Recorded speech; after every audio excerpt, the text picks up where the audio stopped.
So why did Scotland really give up its statehood? Well, the version of history that you've heard probably goes something like this.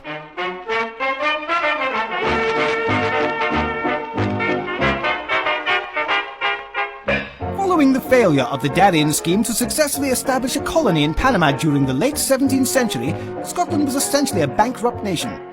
Luckily, England stepped into the fray and rather generously agreed to bail Scotland out, albeit with a few terms and conditions of course, including abolishing its parliament and submitting to London rule, all standard practice. Nothing out of the ordinary. No. The reality is actually rather more nuanced. Firstly, while the Darien scheme had attracted thousands of ordinary Scottish citizens to invest a huge proportion of the nation's available capital, it had largely been privately funded. Thus, whilst the collapse of the scheme had proved to be a huge financial blow to the nation, it had largely affected the people of Scotland rather than the state itself. Thus, while Scotland had a national debt of only £160,000, England by comparison had a national debt of £18 million. The collapse of the Darien scheme was certainly a factor in Scotland's decision to sign the Treaty of Union, but it was not the only factor. Indeed, in many respects, it was merely the straw that broke the camel's back. In the 5 decades prior to 1707, England passed a series of acts that had a devastating effect on its relations with Scotland. These acts harmed not just Anglo-Scottish trade and Anglo-Scottish interests, but even the Union of Crowns itself. It all started with the English Navigation Acts of 1660 and 1663, which classified Scotland as a foreign country and thereby excluded Scottish ships from trade with the English colonies. These 2 acts were a key factor in the failure of the Darien scheme. Then, in 1701, England passed the Act of Settlement in response to the failure of Queen Anne to produce any surviving children. It was decreed by England that the crown would pass to the German House of Hanover before Anne's death. Scotland, however, had not been consulted, and in response passed the Act of Security in 1704, ensuring that it reserved the right to choose its own successor to Queen Anne. The Union of Crowns had essentially come to an end. Yet alienating Scotland on the high seas and driving a coach and horses through the Union of Crowns was not enough in itself to force Scotland to abandon its statehood. What was needed was a much firmer push, a move that would force it to submit to political union with England. This materialised in the form of the Alien Act of 1705, which led to an embargo on Scottish products being imported into England and its colonies, and curtailed exports from England and its colonies to Scotland. Further provisions in the Act classified Scots living in England as being aliens, in other words, foreign nationals, and asserted that estates held by Scots would be treated as alien property, something that made inheritance uncertain. Looking through the lens of history, it's clear to see that England had engineered the dismantling of the Union of Crowns and had systematically alienated its closest ally with the aim of forcing it to submit to a political union. This was not 2 states voluntarily coming together for the betterment of both.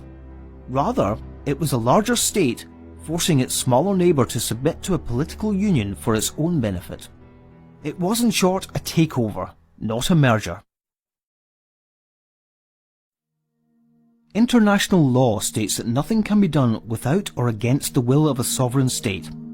With this in mind, it is worth recapping that England, the nation calling for political union with Scotland, had in the years leading up to 1707 implemented the following measures against Scotland.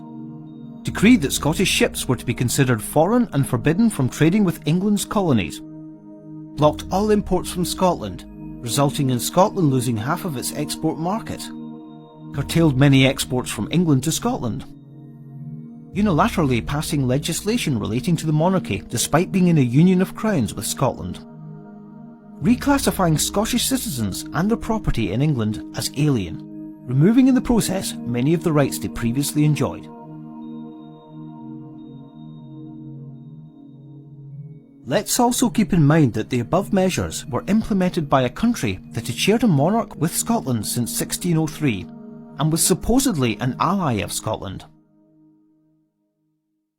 Things of course were done differently in the past, and the point here is not to question the validity of the treaty. Yet that does not stop us from asking whether, given the circumstances under which it was signed, Scotland should have the right to revoke the treaty, or at least redraft the treaty on equitable terms. Nowadays, the concept of sovereign equality of states is a foundational principle in international law. States are deemed equal just by their status as states.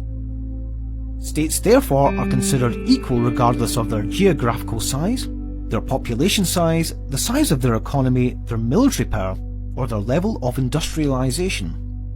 So, for example, a tiny state like Luxembourg is considered an equal under international law to the United States. This is of course an example of modern international law, and whilst it would be hard to argue that Scotland and England were equal signatories of the Treaty of Union, we have to accept that it was signed in a time when smaller nations did not have the protections that are available today.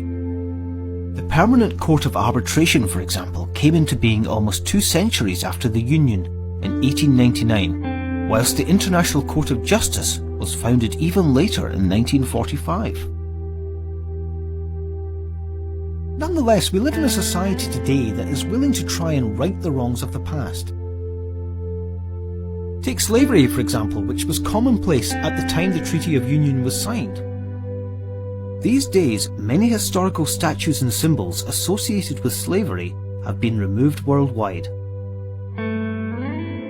Scotland should at least have the right to have its historical wrongs rectified. And if this union is to try and claim to be in any way fair, then Scotland should have the right to revoke the treaty if it so chooses, especially given the circumstances under which it was signed. After all, if England wanted to leave the Union, or perhaps more accurately, dismantle it, who could stop it? Neither Scotland, Wales or Northern Ireland, whether separately or combined, could prevent England from leaving the United Kingdom. Yet whilst England is free to decide its own destiny and that of the Union, Scotland is essentially little more than a hostage of England's greater population. And when English politicians who've neither lived nor worked in Scotland continually dismiss Scotland's right to choose its own constitutional destiny, it shows just how insecure they are about the union they are forcibly trying to hold together.